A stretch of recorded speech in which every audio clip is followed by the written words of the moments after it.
Good evening from the Tissot Velodrome in Grenchen, Switzerland, where the eyes of the sporting world are focused on the most hotly anticipated men's UCI hour record attempt of the modern era. Tonight, Italy's Filippo Ganna will aim to make the record his own, but uniquely in the history of the hour record, the distance he will have to beat is that of one of his own coaching staff, Britain's Dan Bigham. This, ladies and gentlemen, is Filippo Ganna's attempt on the UCI hour record, timed by Tissot. My name's Jez Cox. I'm lucky enough to be sat here in the Velodrome in Switzerland. Alongside me is Dr. Michael Hutchinson, the man who wrote the book on hour records. No, literally, he actually did. Michael, of course, is a multiple time trial national champion, did 2 attempts of his own on the UCI record, and he also coached Alex Dowsett to his second attempt in November last year. Hutch, it's so good to be sat here with someone who is such a mine of information on what we're about to see in front of our very eyes. It is just brilliant to be here. You know, this is the big one. This is the big attempt. This is what we've been waiting for maybe 2, 3, 4 seasons. What can Ganna do at the hour record? And to be sitting up here high in the stands, ready to watch it, absolutely brilliant. Yes, the velodrome itself has been heated up to that optimal temperature. Everything has been set. So many marginal gains have gone into the attempt that we're about to watch. The crowd is in place. They know what they're here for, to push on one of the greatest endurance athletes of the modern era, Filippo Ganna, to this potential new record, or at least we should say record attempt, because there is a lot to go through in the next hour, and we're glad to say you are with us. Filippo Ganna has waited years, of course, for this moment.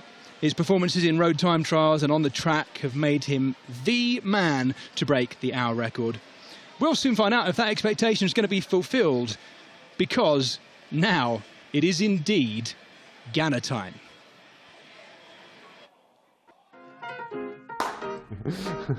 I want to try to do the hour record for my personal goal, and because I will try to write the history for me and for the cycling. For sure, I chose also this date, not for a lot of point, but just because there is 3 or 4 persons I wanna present in this event, and just this day can come in. So I chose the date also because I want this special person for me here in the velodrome.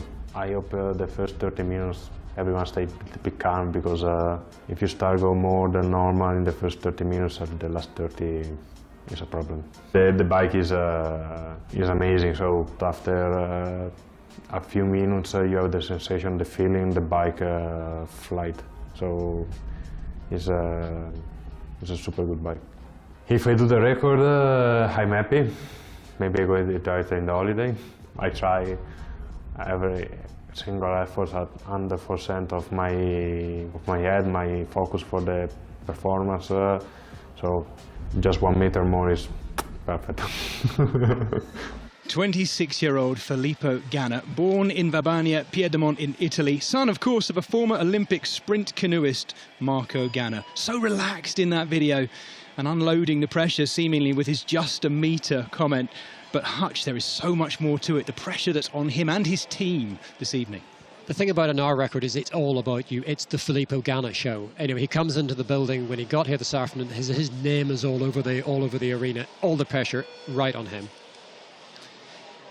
Well, the cutting edge technology is of course always at the forefront of any hour record attempt, and we'll be taking you this evening behind the scenes so you can see more of the meticulous preparations that have gone into this event. And let's start, why not, of course, with the Pinarello bike that Ganna is riding. And the most amazing thing about it, Hutch, is that it's the first high-performance 3D printed bike ever built.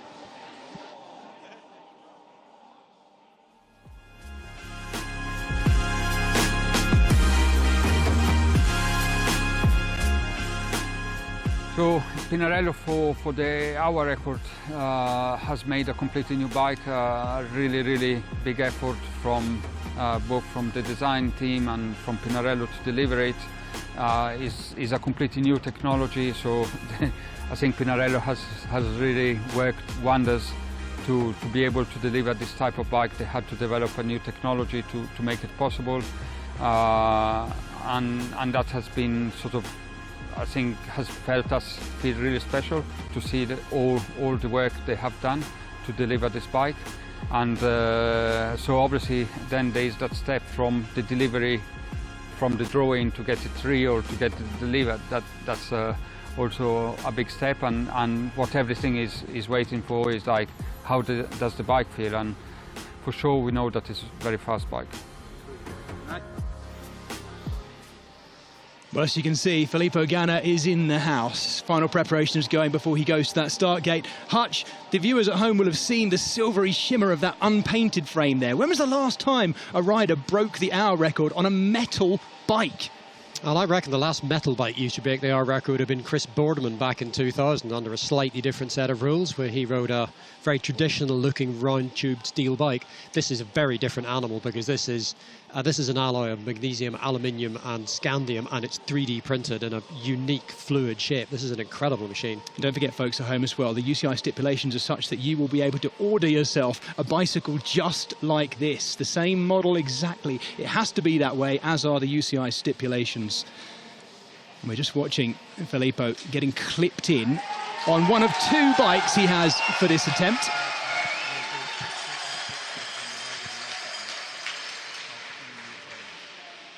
The crowd absolutely loving an opportunity to see Filippo Ganna. He's already been on the track, I can tell you, by the way, on his standard track endurance bike, warming up behind the Derny for about 10-15 minutes behind his pacer, Mark Villa. He was doing that with a good sort of hour and a half to go before we settled into the velodrome here. But understandably, Filippo Ganna wanting to just take in a few laps on the apron of the velodrome here, just to get himself back into the mode of that bike. Hutch, we had a little look into the cooling chamber where he's been warming up prior to coming up here as well, didn't we? Yeah, he's been warming up in an environmental chamber under the velodrome, which is cooled to below ambient temperature, so that he can warm up his muscles, switch on all the systems, whilst not getting his actual body core temperature too high. And he's come up from there, and here he is just doing a little bit of a run round, show himself to the crowd, and final preparations underway. Yeah, cooling has been an absolutely integral part to both Dan Bigham's attempt in August, and of course everything that's been learnt from that has been fed into this attempt by Filippo Ganna this evening, right the way down to the last minutes. So we're being told that Filippo Ganna will be starting within the next 2 to 3 minutes. Of course, this is not going to be coming down to exact clock science in terms of when he starts. From the minute he does start out that start gate, it's exactly an hour. Even my technological numpty can tell you that. But these are the final processes he is going through. It's just so exposed, sitting there on the track apron, everybody waiting for him. The one guy, one man with an hour in front of him. And one of the difficult things about this is you have to say, I'm ready, I'll go now. It's not like in the World Championships where there's a schedule and the commissaire tells you to go. You have to say, I'm ready, put my bike in the gate. It's my time. We're just watching his coach, Johnny Whale, there, attaching the, by the looks of it, the tacky tape, which sticks the visor to his casque helmet. We're going to be telling you a little bit more about the helmet technology as the event goes. In fact, we're going to be breaking down a lot of the marginal gains of technology that went into both this attempt and, let's not forget, Dan Bigham's attempt in August, which has fed so much information back to this one as well. Yeah, talking to the team here, they very much regarded Filippo's attempt and Dan Bigham's attempt back in August as sort of part of the same project. Dan has tested a lot of the equipment, validated a lot of their sort of simulations from the computer and out onto the track, which has, freed up Filippo to do what he spends, his core time doing, what his actual job is. Well, I can tell you, folks, that once the event is underway, once Filippo Ganna has started, Hutch and I are actually going to be joined by one of his INEOS Grenadiers teammates up here. I'm not going to tell you who it is just yet. We're going to keep you guessing, but it's a big name, and I'm sure you will enjoy his input. We're going to be drilling down into Filippo Ganna, both the man and the athlete, and finding out a little bit more about what it's like to ride in a team pursuit team with him. So there's a little clue as to who it might be. Filippo Ganna will not want to be held there too long, Hutch, will he? He's going to be wanting to get going. He'll wait till he's ready, but he's kind of talking to his coach. We're just looking. There's a 50-second countdown, which will start at the point where Filippo tells the commissaires he's ready to go. The countdown at the start will start. And that's going to be any minute now, I would think. He has Mark Villa who was motor pacing him just an hour and a half ago to get him warmed up just in front of him, and he is going to be doing what we call running the line. The countdown has started. We're at 43 seconds to go now. 43, 40 seconds. Filippo Ganna's been in that gate. All attempts on the UCI hour record must be from a static start, so this is much the same as he would be for a pursuit.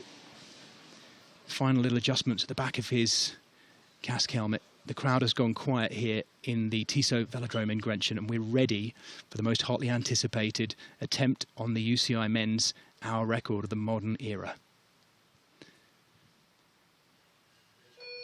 10 seconds now.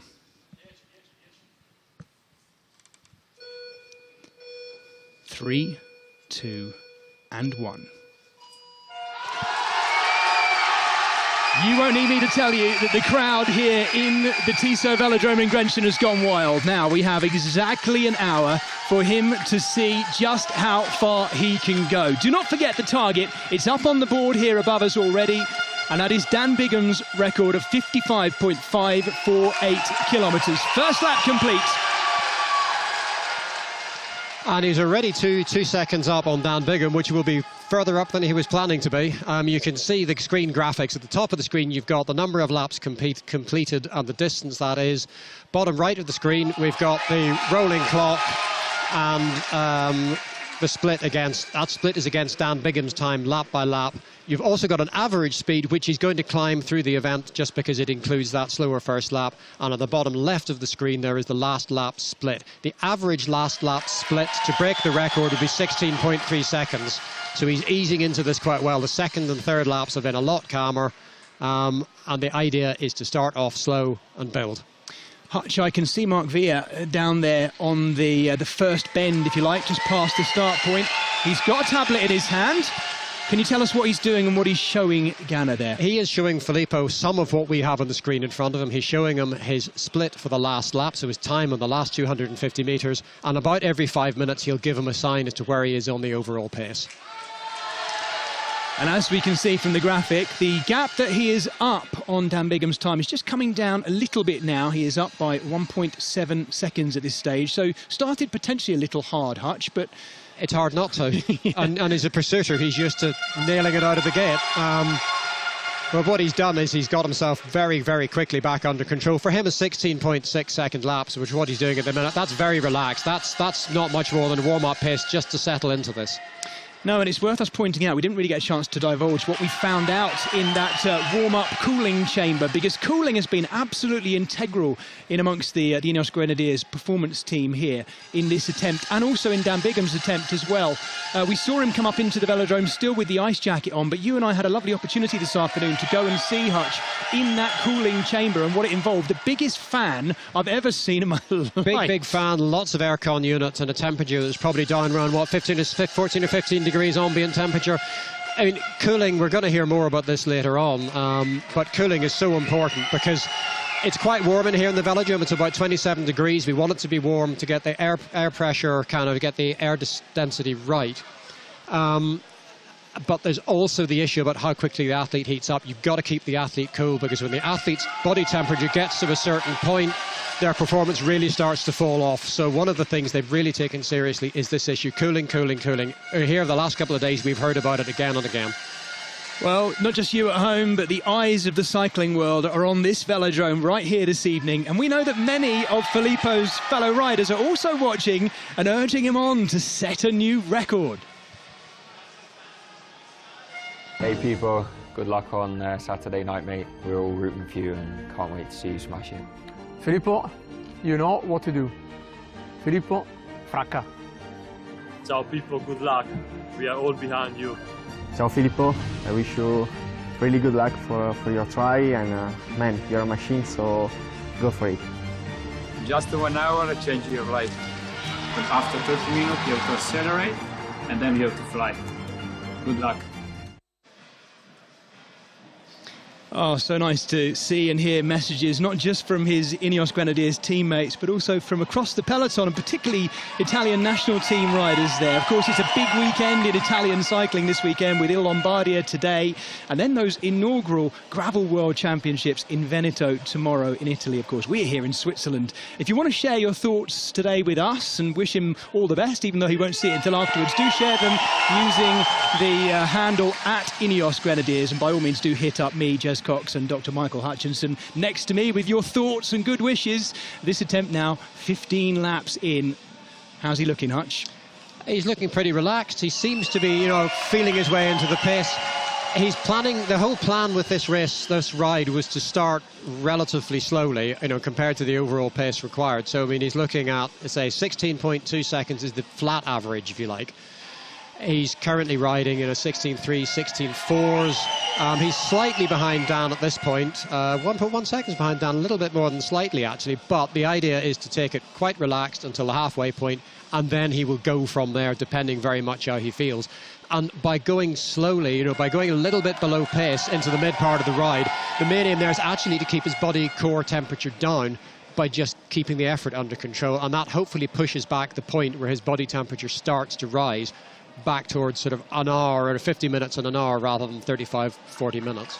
Yeah, some of our viewers at home will find that remarkable, that he is actually using the opening laps of this attempt as the final part of his warm-up. But it makes sense when you explain it to me like that, Hutch, in terms of this is all about the avoidance of that sort of what I like to think of as the 40-minute knock. You get to that 40-minute mark, as you know only too well, and the body really starts to shut down. Yeah, I mean, an awful lot of our record attempts go wrong around about the 40-minute mark, and INEOS tell us that the reason for that, according to their research, is because of a rise in body temperature.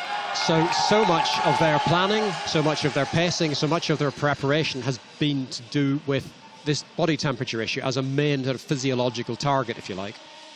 Yeah, Hutch and I had a good opportunity to sit down with their performance lead, Ben Williams, yesterday, and he explained to us that their calculations say that a 1 degree increase in core body temperature relates to a 1% efficiency drop, and that can be 15 to 20 watts for that 1% drop, and that is a lot.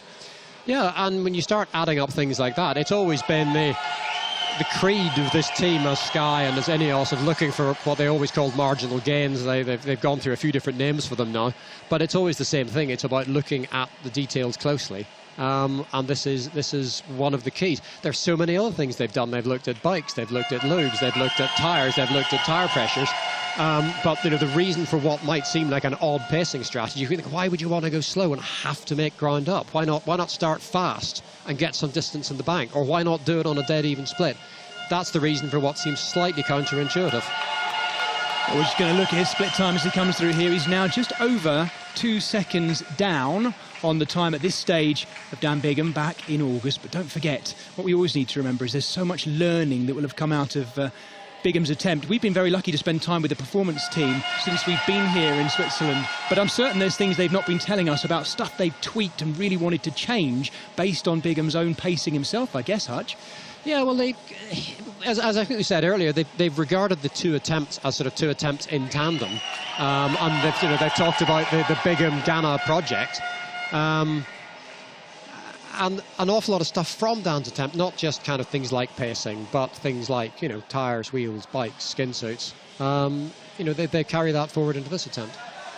It puts Dan in the very odd position that he's working very hard to help somebody break his record.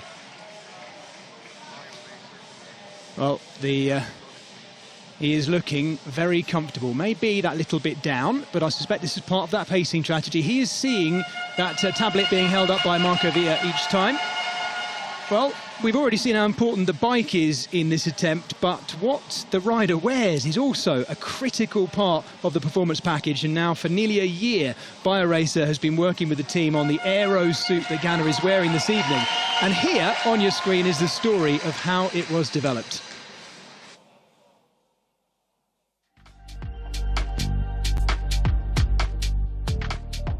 With BioRacer, we initiated the collaboration about 1 year ago, trying to implement some of the ideas that we had in order to make Filippo go faster.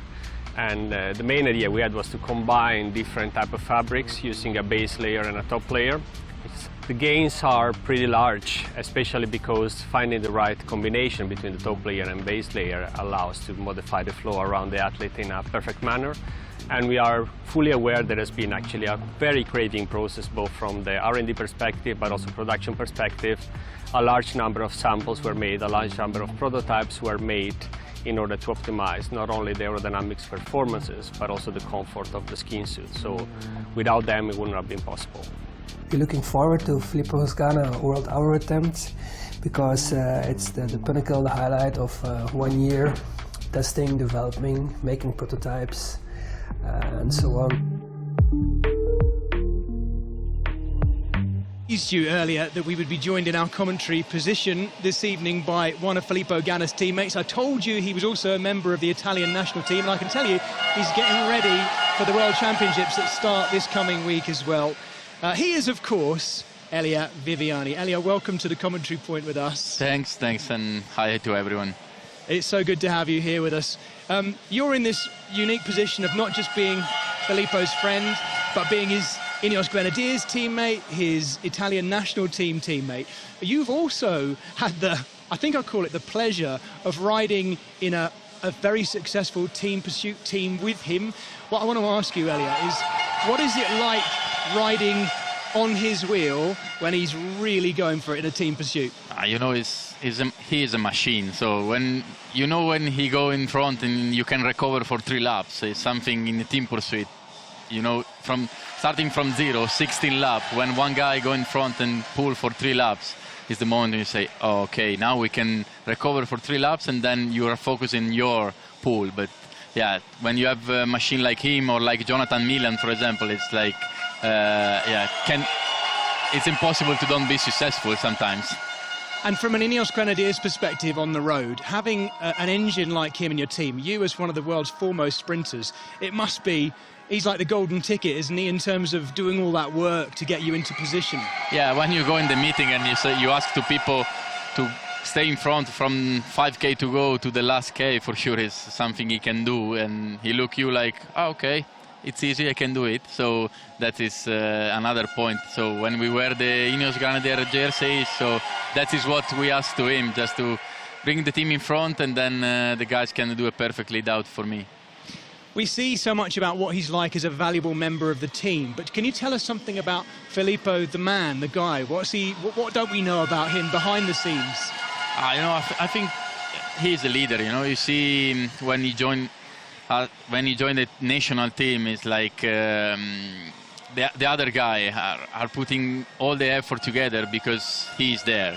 They feel the pressure when he's there because they know he's one of the best riders in the world, the best time trial in the world, and then you have him there with you to do in team pursuit, so they feel that, so they follow him like a leader. And for sure on the other side he asked to me a lot of things, like when he have doubt about I don't know, gear, like I can do this, I can do that. So in one side is a leader to follow, and the other side is still young and you need to learn a lot, but physically he's a machine.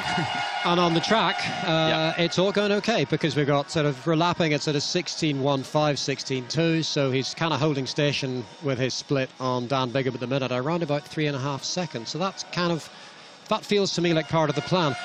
Tell me, Elia. Yeah. World Championships next week. Let's set Filippo aside for a second. How's your preparation for the Worlds going? I'm good. So the last period was probably the best period of my season. So I have no really successful season, but I feel on the bike I'm good. So the last week I win one stage in Croatia Tour, and that was also for the motivation, for the moral, really a good moment to win, because now the Worlds are coming, and we as a national team for sure we step up a lot in the last few years, and we want to stay at this level. So we feel the pressure, but we think also we are ready for that. How do you think Filippo is going to recover? He's got 4 days team pursuit qualies on Wednesday morning. Filippo is a guy, if he come out from this night really successful, so there is no fatigue on his legs. So he's back on his super motivation, and the hard period for people for sure it was the last few weeks after the Worlds. Looking back at the season, he have a good wins, but on the other side he don't win at the Tour, he don't win the Worlds, and yeah, I just say rebuild your confidence for this big goal you have to the hour record, but we are quite confident if he's successful tonight. There is no fatigue in his leg for the team pursuit too. Elliot, final question. You're a versatile rider, you're a world-class sprinter, you're also a team pursuiter. You ever look at this and think, I fancy having a crack at that one day? I will never try, guys. My characteristic is not that, and then I see people really close, and it really is an effort. Just a few guys in the peloton can do it. So congrats, and I just try to follow this record, enjoy it, and then hopefully Filippo can do the best he can do, and then we will see the results. Elliot, thank you very much. Thank you. All the very best for those World Championships as well. Thank you. I hope you get the stripy jumper. Yeah. Elliot Viviani there. What a legend. Lovely to have him in the box with us. And you'll be able to watch him, of course, at those World Championships in France. No doubt next week. So, Hutch, let's focus in on Filippo Ganna. Well, how's he looking? He's looking good because he's just squeezing those lap splits down, Ron Ganna. 16.0, 16.1s. He's beginning to just haul in a little bit of a deficit he's been running to Dan Bigham up to this point. And he's beginning to look a little kind of lighter on the bike, because starting off in the kind of the lower pace, that gear looked a bit heavy. Now he's just spinning a little bit more freely. He's settling into the ride. I mean, we've already pulled back, what's this, half a second on Dan Bigham, and looking pretty controlled at it. I mean, he is down. If you looked at a dead flat pace, he's 7 or 8 seconds down on where he would be if he was just riding a plumb average. But as we know, that's not the plan. He's banging in these 16-second laps, 16.1, 16.0s, looking good. So for some of you at home, you might be wondering what kind of gear is he on. I can tell you he's riding a 65-tooth chainring and a 14-tooth sprocket at the back. Hutch will be able to work out exactly what kind of inch of gear that'll be within seconds, no doubt. It's a lot of... No, have you ever tried working it out? It's No got to do with penny farthings, for crying out loud. No I tell you what, it's the biggest gear anyone has ever attempted the R on that I'm aware of. No one has beaten the R record on a bigger gear, I can tell you that. He's looking for an average cadence of around about 95 RPM, and certainly, as you say, looking very light on it right now. Just looking lighter now. I mean, he just banged at a 15.9 there. This is... what's he going to do around here? 15.8. He's really picking it up, and the whole plan, and there'll probably be some nervous faces in the track centre, because he's beginning to really squeeze this on, and the idea was to get pretty clear through to 30 minutes before beginning to start kind of picking things up. Well, you can see how far in we are now. 16 minutes 22 seconds into this attempt, so over a quarter of the way in, and Filippo Ganna now settling into that now very, very familiar tuck of his. He is a taller man, a broader man than Dan Bigham. A lot of talk has been since Bigham's attempt, Hutch, about how Dan Bigham has almost the perfect physiological makeup and composition, the longer upper body, the short legs. What is that about? Why does it help? These guys are actually, they're part of the same project. In some ways, they're quite different. Dan Bigham's whole shtick is that he is unbelievably aerodynamic. He's worked very, very hard on his aerodynamics in the tunnel, on the track for years, and he's chased every gain. But he doesn't produce that much as an engine, maybe only 340 watts for an hour, something like that. Filippo Ganna, not quite as aerodynamic, partly because he's a bigger guy, partly because he, as a road pro, hasn't necessarily had the time to do what Dan has done with chasing every little gain. But he's also got a much bigger engine. On the road for an hour, he could maybe do 450, 460 watts, something like that. It'll be a bit lower on the track, but they're very contrasting approaches.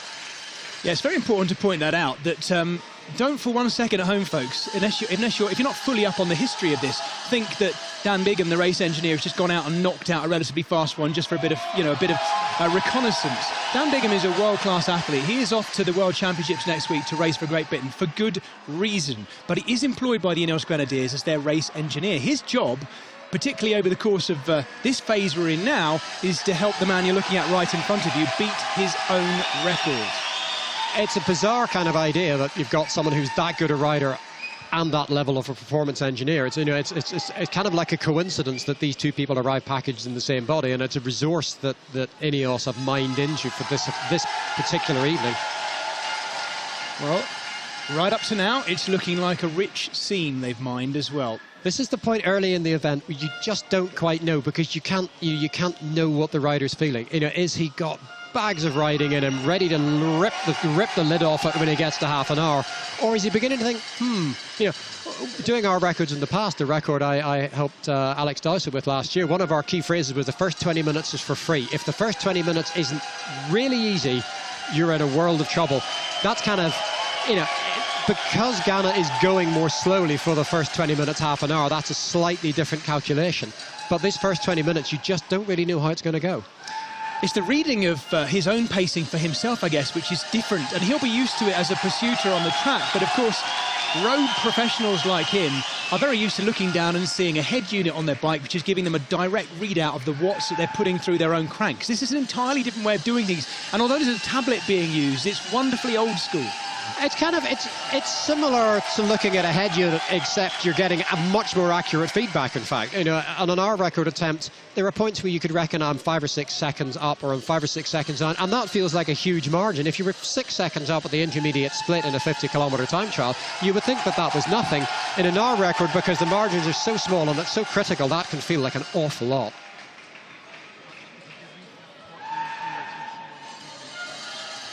Hutch, can you give us a little reminder, just in case people have only recently switched on, what are the numbers they're looking at on the screen right now? Right, top centre of the screen, lap 73 is the lap he's just completed. 18.25 kilometres is how far he has just gone. Bottom left of the screen, it's just disappeared, of course. Bottom left of the screen, we've got the lap split, which is how fast he did the last lap. Bottom right of the screen, you've got, in the middle in the white, is the current elapsed time. The .031 that's just flashed up, that's how far he is behind Dan Bigham for this lap when Dan did his attempt in August. That's probably going to go green this lap. I bet you that goes green this lap, and the crowd will go wild. Give it a second. He has visibly picked this up. There we go. Yeah, that's exactly what's happened. Above that, there's the average speed for the attempt so far. That includes the first couple of slower laps, so that will keep building and building. And again, we'll get a big cheer if and when that number goes above the current record average. The crowd are loving this. They are really warming to this point as well. It is. I mean, that's a 15.766. It's not very long ago that would have been barking mad pace for a team pursuit, never mind anything else. This is, you know, he is going very well at the minute. It's just whether he can keep it up.